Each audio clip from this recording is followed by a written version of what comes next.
The broadcast is now starting. All attendees are in listen-only mode. All right. Good afternoon, Remax Integra Associates. Thank you guys so much for joining us this afternoon. This webinar that we're hosting today is brought to you by Remax Integra, as well as our good friends over at Chime Technology. And as our special guest today, we have the privilege of having Verl Workman on this call. Now, before I continue, if some of our attendees could just type in the questions box so that they can see my screen and hear me, just want to make sure everything's working.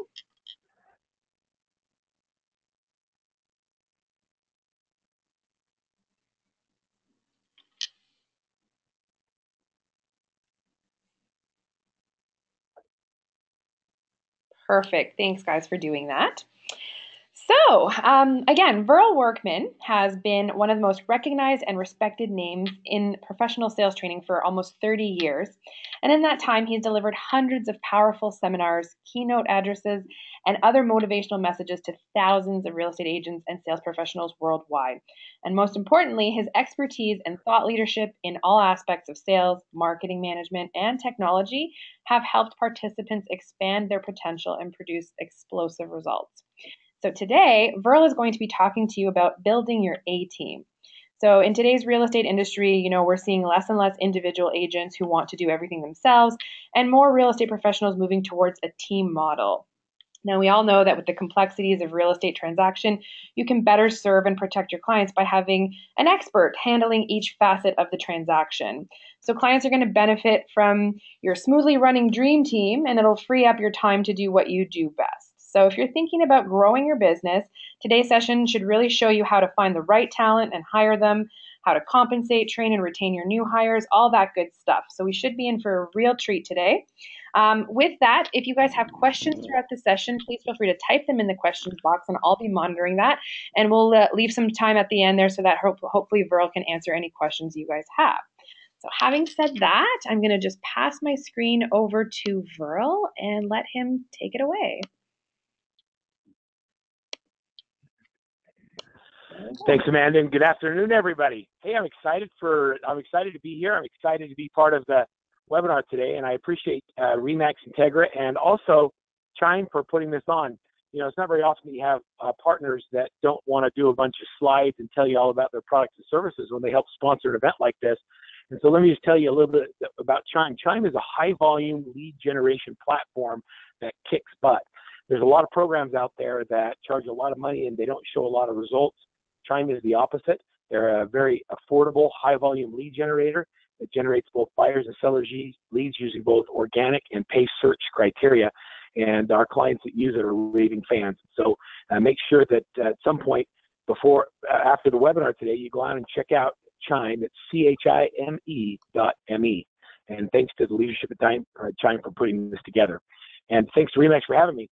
So Amanda, let's just crank. I love the fact that Remax is so focused on teams today.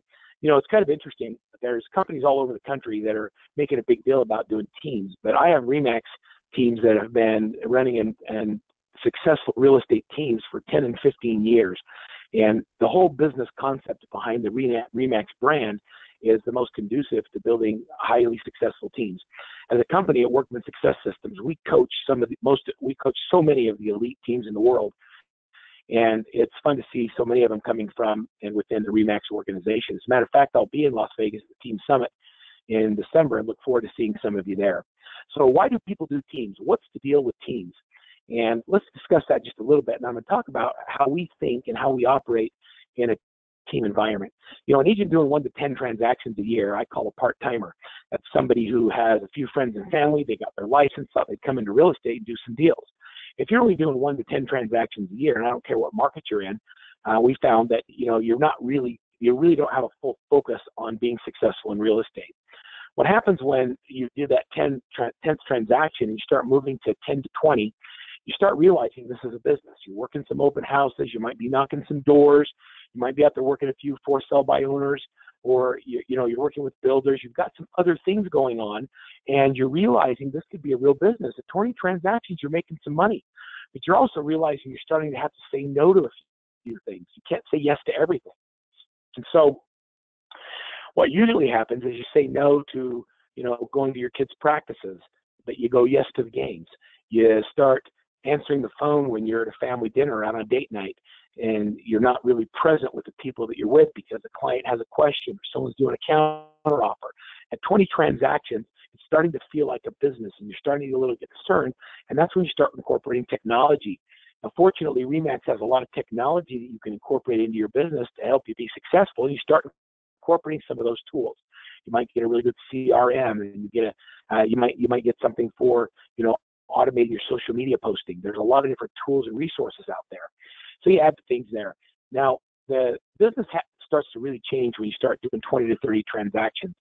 At 20 to 30 transactions, you're starting to get stressed. That means that you got 5 or 6 deals in the hopper, new leads are coming in.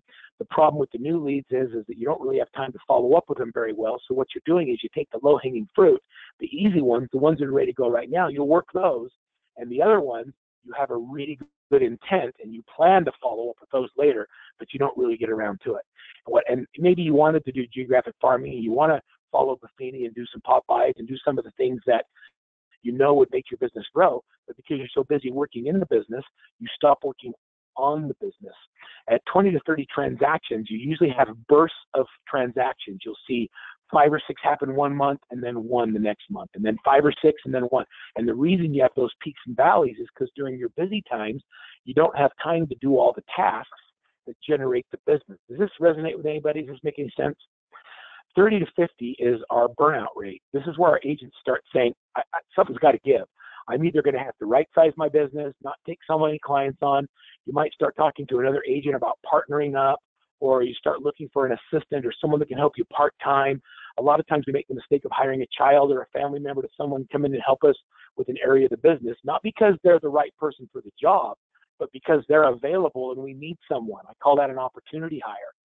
That 30 to 50 is really the critical place. When an agent's in that, I'm going to say 20 to 50 transaction range, that's usually when I like to get them as a coach, because now I know that they know how to do real estate. I don't have to teach them that, and I really can focus on operational excellence and building a team that allows the business to serve them. This 30 to 50 is hard. This is when you're so busy you can't take your foot off the gas long enough to train someone to help you. And even when you do hire an assistant, you don't have time to train them correctly, so there's frustration going back and forth between you and the assistant because everything's in your head. A lot of people can't decide whether to start teams because they don't think everybody wants to do business with them. They suffer from nobody can do it as good as me syndrome. And what I found is that when you set your systems up correctly, people don't really care about you. They care about themselves. They care about their families. They want to get into a home and they want to put their place in the right neighborhood. And they want to make sure that their interests are protected. They just believe you're going to help them. And the moment those lights come on for you and you realize it's not about you, that's when the magic happens. From going from 50 to 100 transactions a year is probably the hardest place in a relationship that I have with a client. So if I'm coaching someone and we're at 50 and then we go to 65, we now are putting systems in place. We're hiring administrative assistants. We might be adding a buyer's agent or a second buyer's agent, but we're going through a methodical process of doing change. We're getting you to look at the business differently. We're helping you think like a CEO instead of someone who's just created a job for themselves. Once you get to 100 transactions, and sometimes it takes us 2 years to get there, the next year we double. Now think about that. It takes 2 and 3 years to get to 100, but the next year we double. And the reason we double is because our systems are in place, we have the right people in place, operational excellence has occurred, and now we're kicking serious butt in our business. So that's the magic of a team. We don't do teams so we can say we did more transactions. I love what Amanda said at the beginning of the call because I could not have written it any better. She said, people that have teams provide a higher level of client experience because they allow the client to deal with experts in every area of the transaction. Those words were like, she was like a plant in the audience. I couldn't have written them better myself. It was beautifully said because that's really what happens. When you do 100 transactions a year and all you do is work with buyers, you are so good at it. You know the inventory, you know the market, you know what you have to do in a multiple offer situation, you know what you have to do during a negotiation process, you know what you have to do to make sure you get referrals from each client, you become better at it. The average agent does 7 transactions a year. They can't be good at anything, but when you do it 100 times, you become amazing at it. The same thing is when you work with listings. When all you do is go on listing presentations, you get really good at the pre-listing process, the listing presentation, the staging of the homes, preparing the sellers to be able to deal with market conditions and market adjustments and knowing how to market the home properly. When you have multiple offers, you're good at negotiating those and getting the right thing for the seller. Because you did it 100 times, you're better at it than someone who only does it 10 or 20 times. There's no substitute for experience. And when you specialize in an area, you get better at it. As a transaction processor, you just have a different personality. And because you love the checklist and operational excellence and make things happen right, you get better at it. But what happens when you add these other resources to your business is that you get back what I like to call is your most precious resource, and that's time. Time. I don't get up every day and hope I get to sell more houses. I'm a father. I live in Salt Lake City, Utah. I have 6 children ranging from 27 to 10. And as of last year, I now have 6 grandchildren. Guess what I want to do every day? I want to get up. I want to go to work. I want to make as much money as I possibly can in the shortest amount of time, and then I want to go play with my grandkids. I want to hang out with my family. I want to go to Jake's soccer games. I want to do the things that good fathers and grandfathers do. So whatever that thing is in your life that gets you excited, I promise you, it's not real estate. Now, I'm not saying I don't love real estate, because I do. There's just things I love more. And so real estate is a means to having a great life. And so if you allow the things that really matter the most in your life to suffer because you're trying to provide financially for them because you're unwilling to delegate, then you're really defeating the whole purpose of work. Does that resonate with anybody? Does that make sense? We want to get back our time, and that's why we build teams. And so let's talk a little bit about what it means to have a team and the different components of a team. Now, I'm going to share with you, this usually, I could do this, it takes, 3 hours for me to go through and really get into depth on what we do with teams, but I promise you I'll give you some good insight on how we structure and build the different positions. The first thing that I want to share with you is before you go out and start a team, I want you to understand why teams fail. The reasons teams fail is because they don't have an understanding of what it's going to take to be successful. One of my favorite books is a book written by Patrick Lencioni, and it's called The 5 Dysfunctions of a Team. And in Patrick's book, The 5 Dysfunctions of a Team, he talks about 5 reasons teams fail. I'm just going to review these with you real quick, because anything we do in our business 3 times, I believe you should have a system for it. And so if we know it's a dysfunction, we know it's something that we're going to have to duplicate, we build systems around it. If we have time today, I'll share with you some of the systems we use in building our seven-figure teams. Okay, so the first dysfunction is the absence of trust. Absence of trust. I don't trust my team members. I don't trust my team leader. I don't trust the leads. I don't trust the lead source. I don't trust my client. My clients don't trust my buyer's agent. Absence of trust is huge. And so we have to put good systems and processes so everybody follows the same system and process so that we have a high level of expectation that our client is getting and receiving an amazing client experience. Absence of trust comes as a lack of systems. The second dysfunction is fear of conflict, and that's being afraid of conflict. Conflict is healthy. So write this down. We don't have people problems, we have process problems. When you attack people, then people get offended and you have high turnover. When you attack process, then your conflict is good because instead of attacking the individual, we're attacking how something was done and we're able to fix the process. We don't have people problems, we have process problems. So we always attack process. The third is lack of commitment. Lack of commitment to the team, lack of commitment to the process, lack of commitment to the client, lack of commitment to the lead. Commitment's a big issue. And I believe that commitment is one of the big reasons teams fail because we don't set proper expectations. And so we make sure that we have clearly defined roles for everybody on the team and then clearly defined goals. Clearly defined roles, clearly defined goals, clearly defined responsibilities. And if you do that, you end up with a high level of execution. The fourth dysfunction is avoidance of accountability. People don't like to hold themselves accountable, nor do they like to be held accountable. How many times have you heard the words, well, I'm an independent contractor. I didn't get a real estate license to somebody who tells me what to do. Accountability is love. It's not something you do to someone.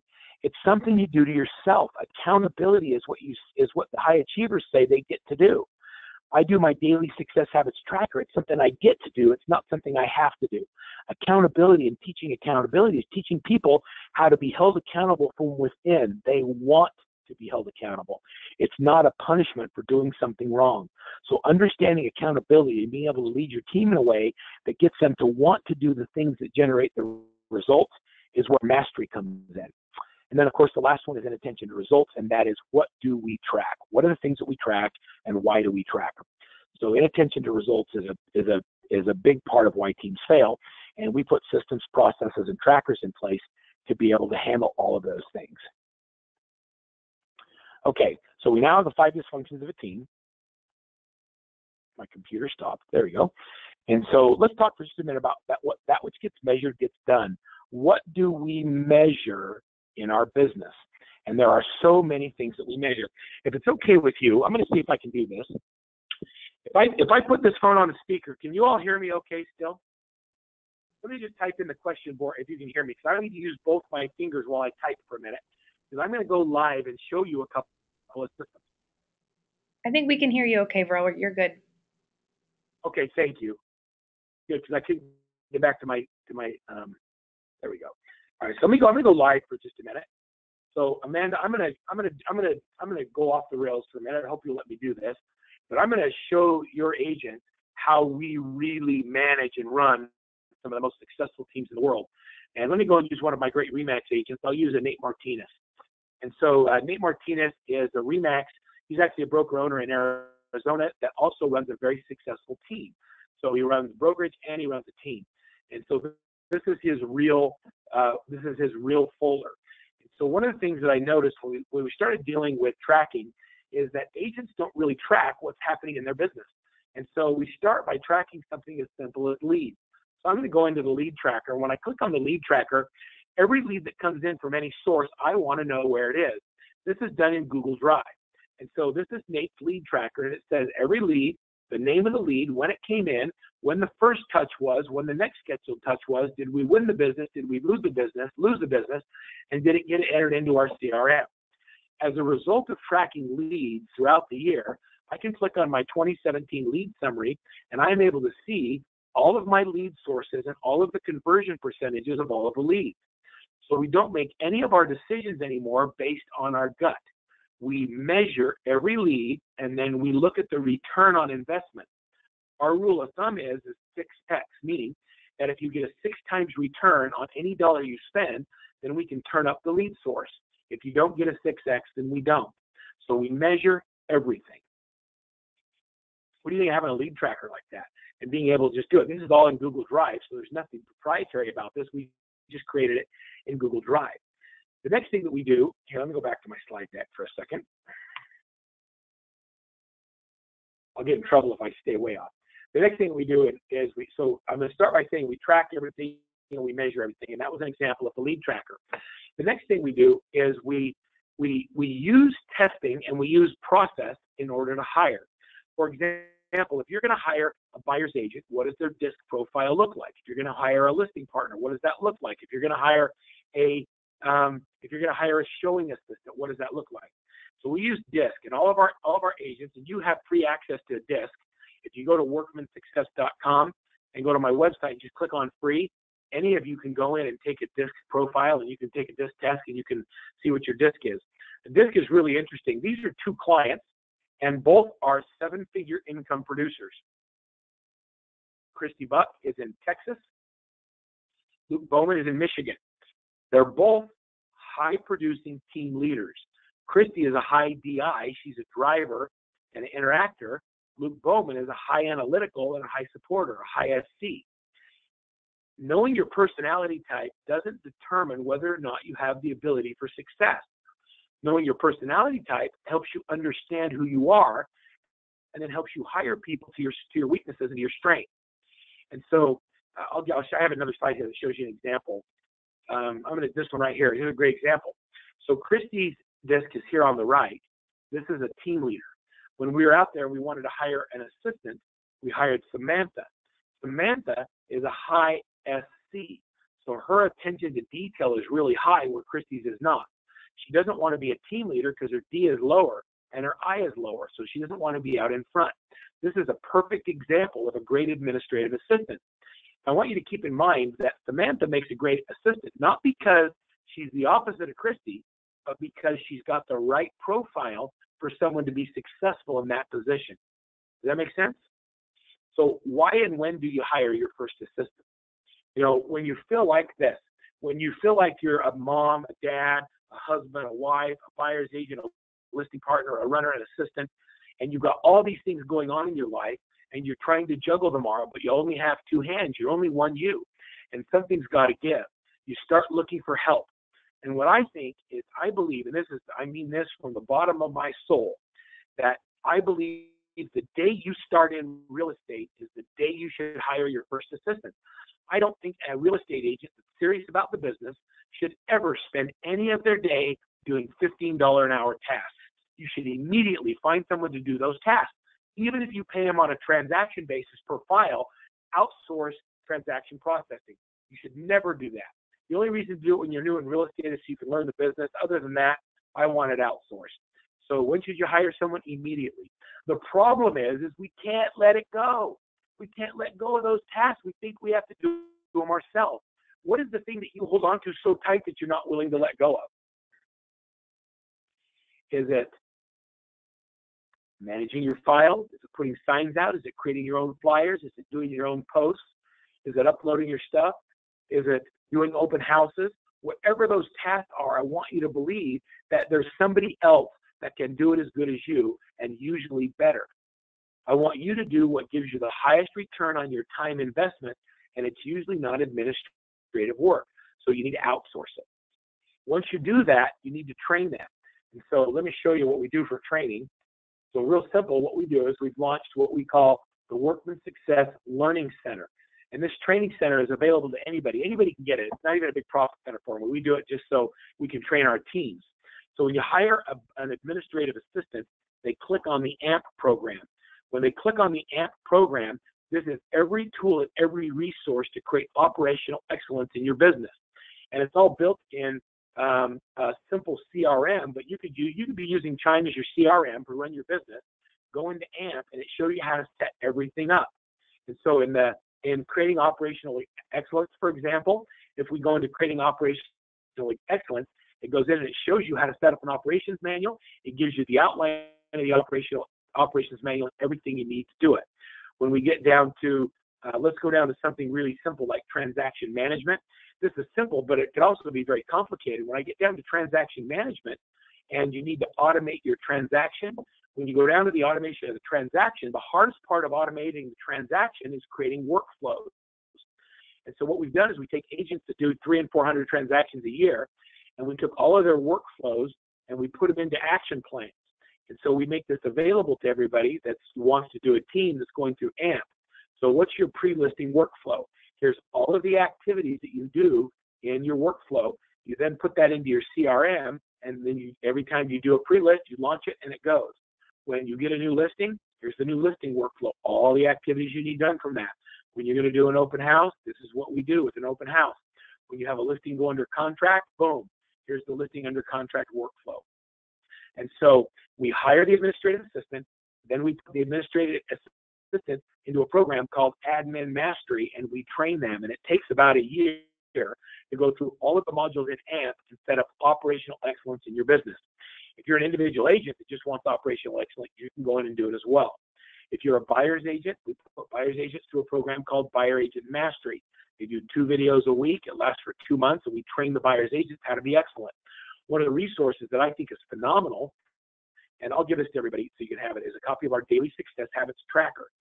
So what happens is we know that if you do certain activities, we get a predictable result. And so we built a tracker called our Daily Success Habits Tracker. And when you're using this tracker, what happens is we teach you that you get 61 points a day for doing dollar productive activity. Every time you make a dial, you put a hash mark in it. When you have a conversation, you make an X. We track the number of prospecting calls you have, the conversations you get, and the appointments you set. And then you get points for doing all of these dollar productive activities. The goal each day is to get 61 points. And then each day with our teams, we teach them they have a daily huddle. They review the lead tracker, tracker. It's a daily success habit. They see what they did in their day in 30-minute increments, and then they look at the appointments that were set so that we're doing the activities that generate the results. And then, of course, when you want to crank up your listings, we go into the SLAM program, which is the Listing Agent Mastery, and it's taking agents list, 200 and 300 houses a year. And this was just launched. This is all brand new content in 2017 on how to list in a competitive market, how do you increase your listings, setting you up for success. It's the pre-listing process, the appointments, all the stuff that belongs in it. And some of the content in here is like our video stuff on how to use video in the listing process and how we're winning listings. Is a RE/MAX agent out of Louisville, Kentucky, Bob Sokoler, that will list over 300 houses this year and close 422. Content is built by the best agents in the world, and it's all sharing with you how to really take your business to the next level from a training perspective. So training is a big part of being able to build a team. The other thing is RE/MAX has amazing tools, and I want you to go in and look at the tools that are available and incorporate the systems that are there before you spend any money in any other tools or resources. Look, there's slides in here that take me to the things I just showed you. So these are perfect. So all the same things, let me just skip through the slides. So all the workflows, they're all built into the training platform. Okay, so buyer's agent. Here's a great profile for a buyer's agent. Now, when we get into buyer's agents, a lot of agents want to know, what do I pay a buyer's agent or what kind of compensation? So let me share with you how we compensate buyer's agents. Now, this is the Workman way. There's a lot of different models out there, but what I teach is that we want you to run your business at a 50% profit after cost of goods. Your cost of goods are your agents. And so in order to run your business at a 50% cost of goods, that means that after you pay your lead generation and your admin, if you pay your agents a 50-50 split, they're making more money than you are, and you have all the risk. And so if you were to write down on a piece of paper, you take out your RE/MAX piece first, so the broker gets paid off the top, and then of the balance of revenues that's left, my agents get 40-60 on the first 2 transactions in a month. Then they get 45-55 on the second 2, and then 50-50 on 5+. And so the buyer's agents get 40-60, 45-55, and then 50-50 on 5+, and it resets every month. Now, on another call, if you bring me back, you'd like me to do some other stuff where I'll teach you how to sell that concept and how it's not hard to get agents to come to work on a 40-60 split. When they come in, they sign a full contract that says they'll come in for a daily huddle, that they'll do the daily success habits every day. They'll turn it in, they'll get their 61 points, then we share and introduce that 61 points of rhythm where we actually track what's going on in a day. Remember, that which gets measured gets done. We want to make sure that we have systems and process in place to measure the things that will generate the results that we want. All right, let's talk about accountability. Accountability equals love. You heard me say that early on. I like to say that accountability equals love because as parents, having so many kids, here's what I learned. Never give parenting advice, seriously, because whatever you tell someone else, it's going to come back to haunt you later with one of your future kids. So I'm not going to give you any parenting advice, but I'll be able to call an example. I remember being, as a father of young children, telling your kids, don't run in the street. And if you're ever going to go in the street, always stop, look both ways, and get mom or dad, and we'll cross with you. But the first time you're out in the front yard playing with a ball and that ball rolls in the street, what do? They run out there and you yell at them at the top of your lungs, stop. And then you run over and you snatch them up and you say, I told you we don't go in the street without getting mom or dad. You want to get by a car. And they look at you with their big eyes and then you hold them tight and you give them a hug and you say, I don't want you to get hurt. I love you. That accountability isn't because you're mad at them. It's because you don't want them to get hurt. You care about them so much that you want to put them in your arms and you want to embrace them and tell them that you love them. As a team leader, that has to be your attitude towards accountability. Accountability isn't mean. It's not a penalty. It's that you care about your people so much that you know if they continue that behavior, it's not going to serve them or their families. And so you put system and process in place, and they get to do it. They don't have to do it. They get to do it. Accountability is a love thing, not a hard thing.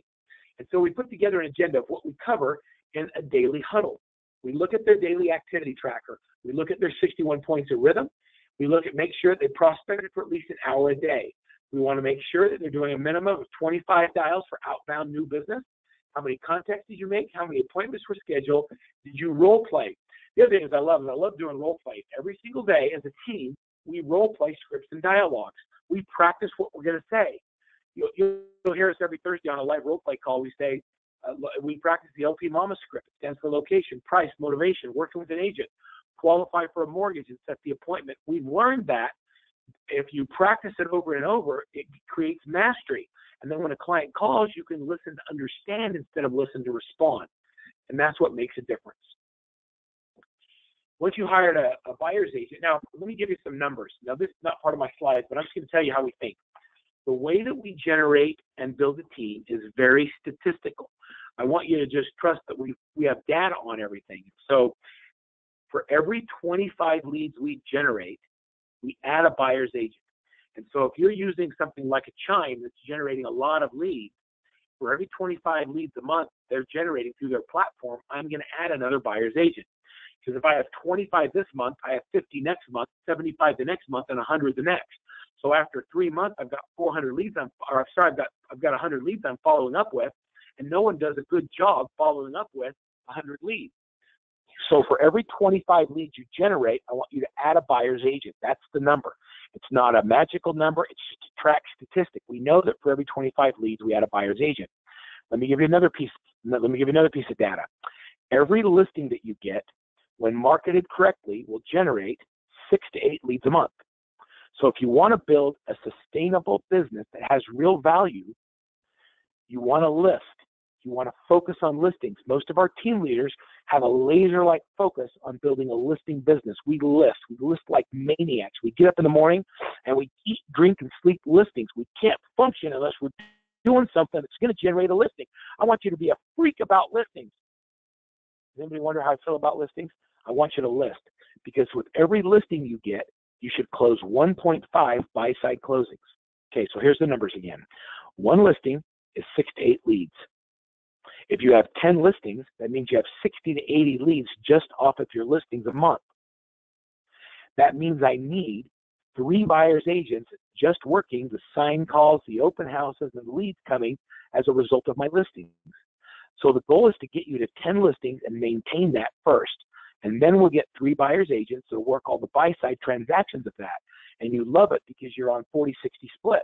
So if they're making $3,000 on a transaction, you're making $4,500, and then you can reinvest in either pay-per-click advertising, additional support staff, or marketing activities that generate more leads.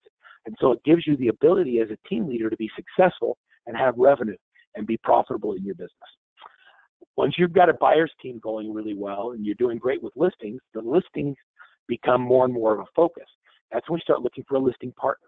A listing partner gets 25% of the commission. So you take your Remax piece off the top, the listing partner gets 25, you get 75. Now, some of you might be freaking out here. We have a lot of teams, hundreds of them, that we coach that run this model, and they're very profitable because they have revenue to reinvest. Listing leads are more expensive to generate, and a listing partner has less work to do than a buyer's agent. And so we compensate based on the complexity of the job. A listing partner has 3 things they do. They prospect, they go on listing appointments, and they negotiate the contract. Everything else is done by the team. So once they get the listing done, it's handed over to the client care coordinator, who then takes that listing all the way through till they start getting offers. They put it in the MLS, they do all the marketing, they do just listed, just sold. The buyer's agents work the open houses. The listing agent does communication calls during the process and market updates.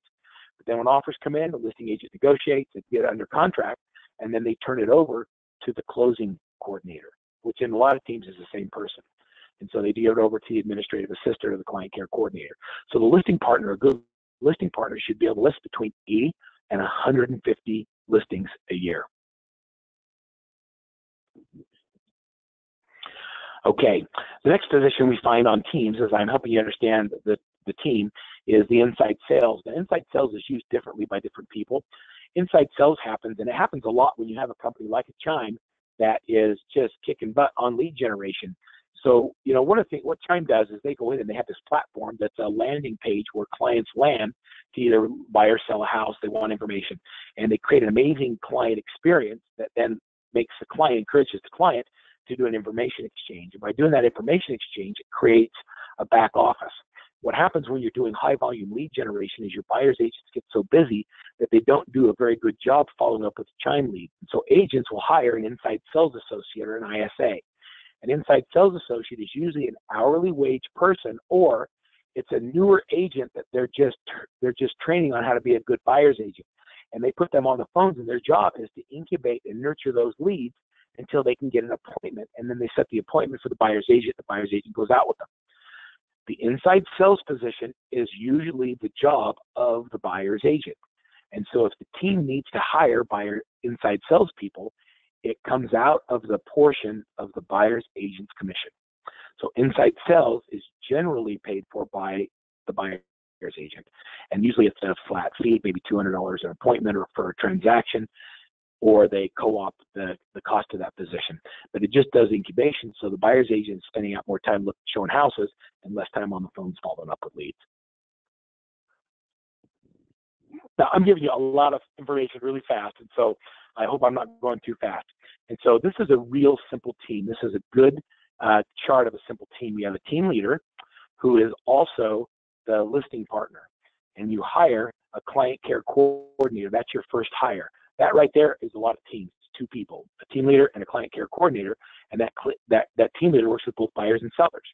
The very next hire is the buyer's agent. When they hire the buyer's agent, you have a team leader, a buyer's agent, and a client care coordinator. The client care coordinator does everything before, during, and after the transaction. They're a very valuable person. When that client care coordinator gets over 100 transactions a year, we start thinking about separating duties and putting one more listing and marketing focused and the other focused on transactions. When we start building significant teams, then we add additional positions, and it might look something like this, where you have a CEO rainmaker that's no longer the one doing it all. I've got a sales manager, I've got buyer's agents, a listing partner, inside salespeople that support the sales team. On the opposite side, we have like an operations manager, a client care coordinator for buyers and sellers. We have one just does buyers. We have one that just does sellers. We have a team courier, someone that's a runner, and then we have a marketing coordinator. This is a good example of a fairly high functioning team. And a lot of teams, when they get into, $1 million GCI and they're ready to go to 2, this is what their structure starts to look like. Every single position has a job description, a contract, and a success habits tracker, so we know what their job is. The key is to really specialize and create a high level experience for each of your clients. The challenge is being able to let go. It's getting over the nobody can do it as good as me syndrome and letting go. I wish, Amanda, we need somebody to play the Let It Go song from Frozen. So, because that is the hardest thing for agents to do, is just let things go. I'm not going to sing it because then everybody would hang up, but you understand what I mean? You got to dare to delegate. It's interesting that the things that make us great are also our biggest weaknesses. So the things that you think you do so well are probably your biggest weakness. What you're good at is going out and making business happen.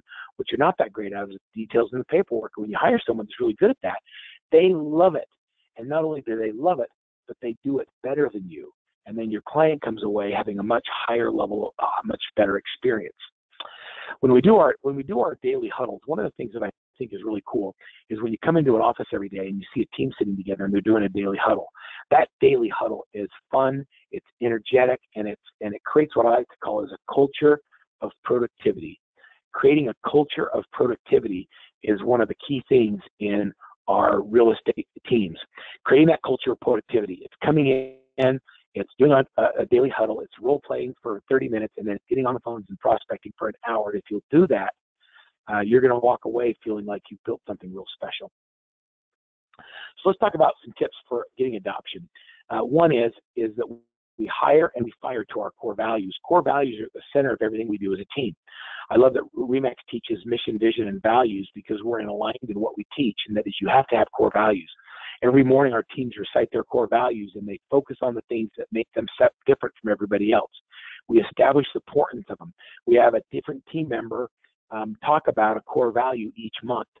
We've also created, and this is my own team at Workman Success Systems, I had one of my team members come to me and say, I have a problem with one of our salespeople. I said, what's going on?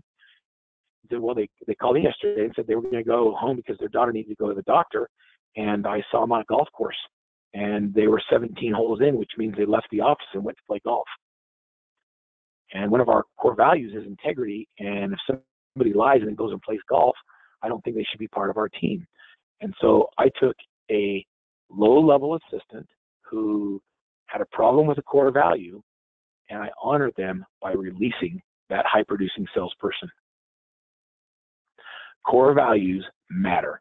We hire and fire to our core values. And if someone doesn't adhere to the core values, they directly step on them. Any member of my team can release any other member of the team because they deliberately stepped on a core value. Core values matter.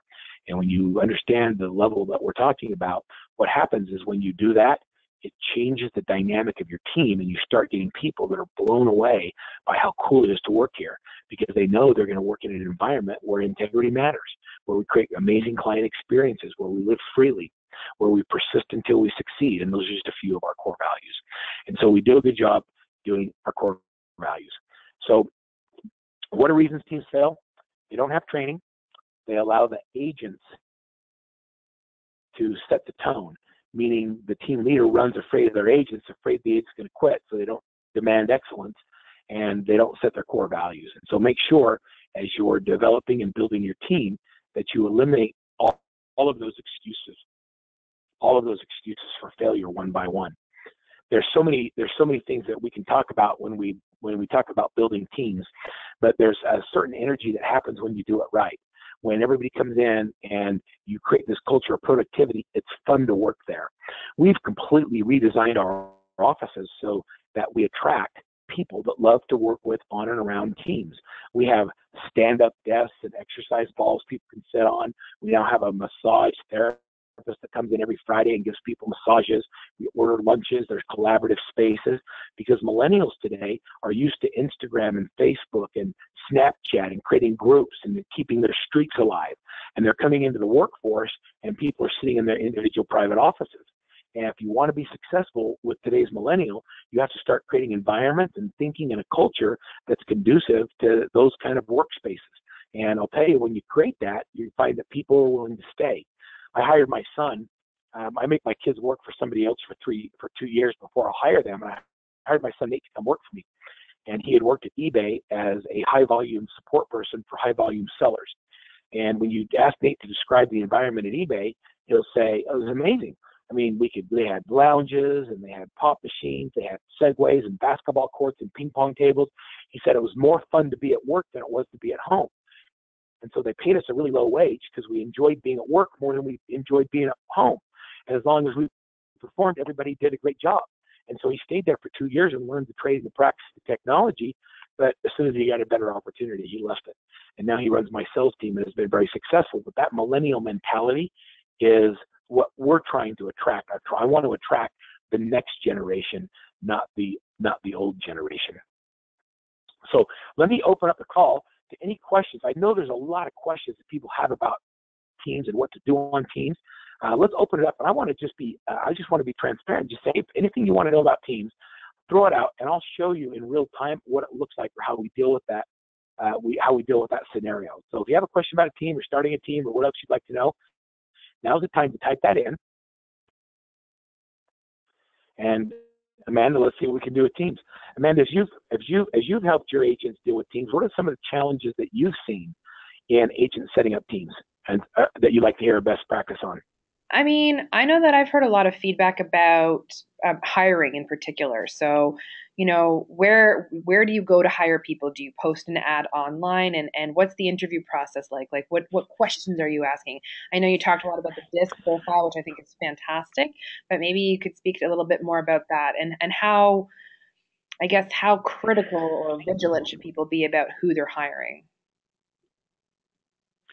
Okay, so I say we hire slowly and we fire quickly.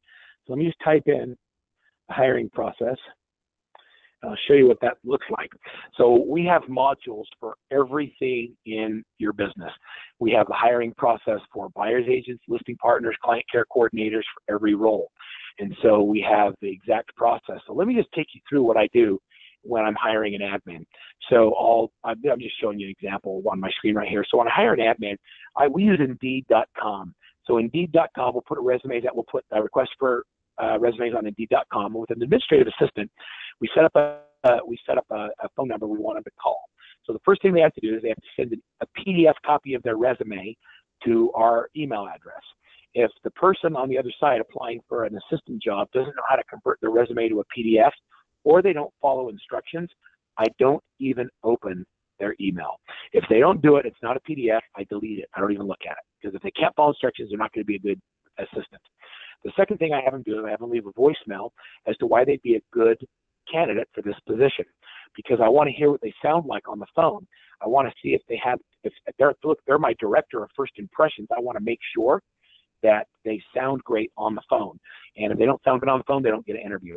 And so we go through the process of sending the resumes in, leaving a voicemail. If we like what that sounds like, then we have them do an application and they do a disc profile. Then we do a phone interview. Then we do a face-to-face interview. And then we actually have their coach do the final interview. And we have a lot of training on interviewing. Let me give you a great book for helping your people when they're hiring. It's also written by Patrick Lencioni. It's called The Ideal Team Player. And he talks about the three things we look for when we're hiring.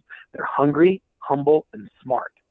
With buyer's agents, my target agent is an agent that's 12 to 18 months in the business. They've done fewer than 10 transactions. So I'm looking for someone who's run out of friends and family. Their license is getting ready to come up for renewal, and they're deciding whether or not to get a job. We've written a series of 29 text messages, and we use a program called Scipio that sends out mass text messaging to potential buyers agents that sets them up to see if they're interested in having a conversation about joining our team. One of the things I'm going to tell you, and I don't know how you feel about this, Amanda, but for us, I'm big on, I don't think that agents should recruit within their offices. I think that's a huge mistake. I think that it doesn't honor the brokerage and it doesn't help the brand when we poach each other's agents.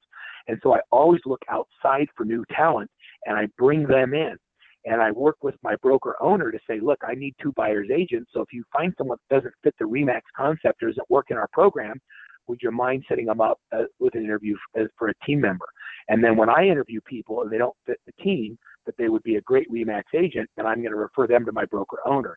And so I work really close with our managers so that we're helping each other, because I want as many RE/MAX signs in the yards as possible, because it helps the overall brand grow.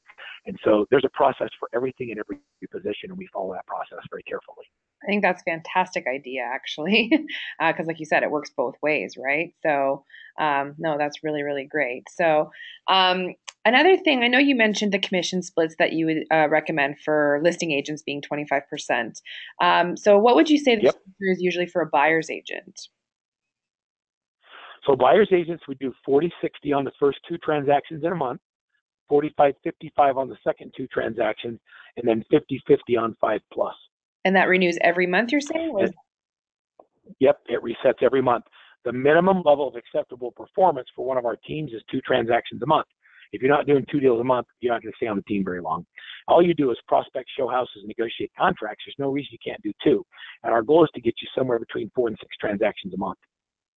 Right. And the other thing is, we want our buyers, and I don't care if you're in Moncton, New Brunswick, or if you're in Toronto, we have buyers agents that are doing 2 transactions a month, and they can do it. It's just a matter of changing the way they look at the world, fixing their mindset. The slide you see on the screen, man, is just kind of a fun thing. We're doing our first ever team event. Now I'm going to be at the RE/MAX event in December. In January, the 9th and 10th, we're inviting all of our teams and all of our coaches will be in Sarasota, Florida for Leverage 18, and it's 2 very intense days of all of these things that we're talking about and how we implement them with teams. You don't have to be a client to come. And I decided to throw that out there and invite any of your agents that would like to attend.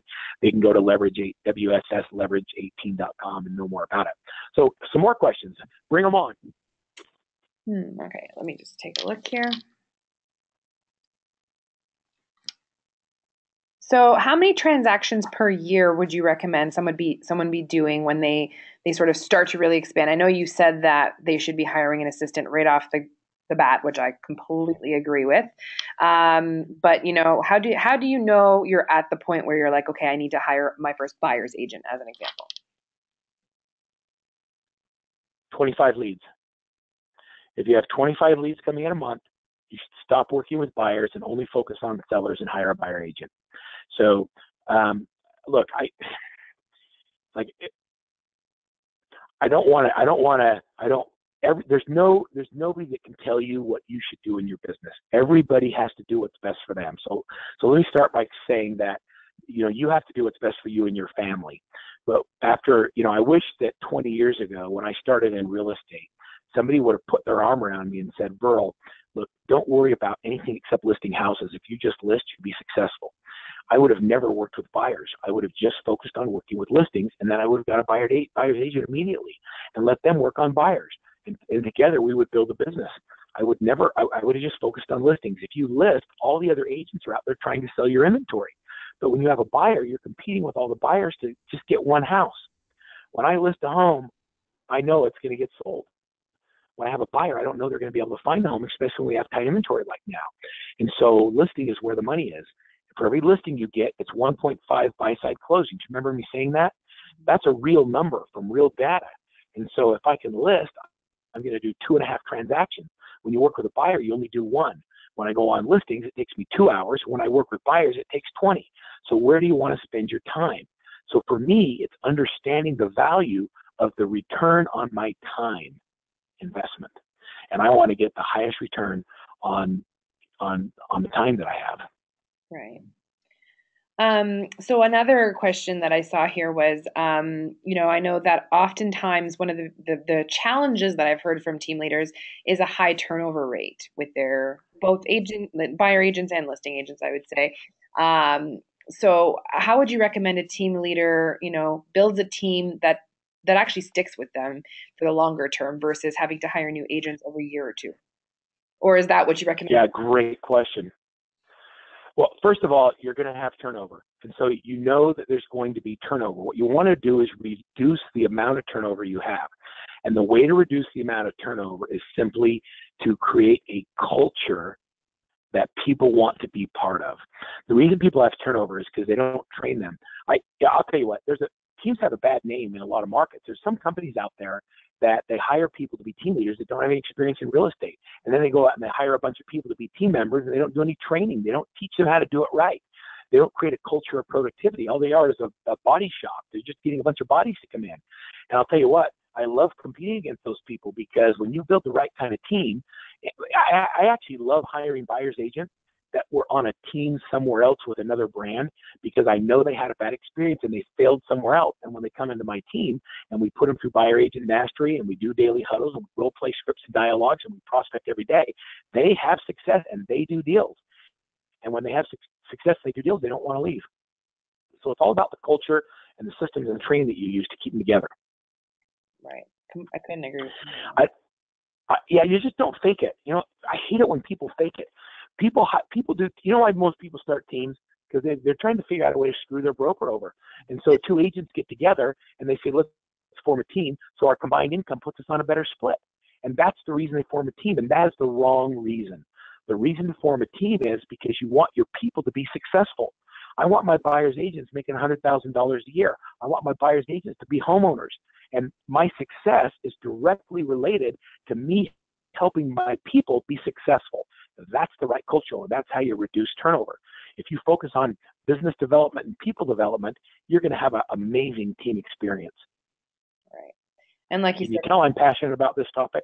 I can. And I agree with you because I've had so many conversations with some of our top producing team leaders within Integra. And again, they're living the dream because like you said, it's not even just about the fact that they're making money and that they have all this extra time now to do the things that they love to do, but it's the reward factor of, I've helped 10 or 12 agents build their own careers and master their own skills. And now as a result of my team, these people are also happy and able to enjoy the lifestyle they want. So it's a trickle down. So cool. Yeah, for sure. So for a copy of my slide deck and my presentation today, if you'll go to workmansuccess.com/Nova Team, I'm going to give you a copy of, I'll give all your agents, anyone who's on the call can have a copy of my daily success habits tracker, the 7-day indoctrination series email, a link to our free disc assessment. And if they'd like to know what it looks like to coach with us, they can sign up for a free business consult. We're not a hard sell coaching company. You have to be a good fit. And if there's a good fit and we can help you, we're happy to do that. And I apologize, but I have to go. I have another webinar that I'm conducting in 3 minutes. So thank you so much for having me. And thank you for Chime for putting the webinar on. and just go out there and know that you don't have to recreate the wheel. There's resources for you. And I want to say thanks to Remax and Integra for investing in their agents and giving them solutions to help them be a better team. So thank you very much. Thank you so much, Verl. We really appreciate it. I think we got some great takeaways today. Again, I know for me it was hiring the right people based on those core values. Learn to let go. Now every time I hear Elsa singing, I'll be thinking of you. Delegate, and again, keep in mind that that culture of productivity. So thank you so much, everybody, for attending. Thank you, Verl, for sharing your expertise with us. I think we learned a lot from you. And everybody, have a great rest of the day and great rest of the week.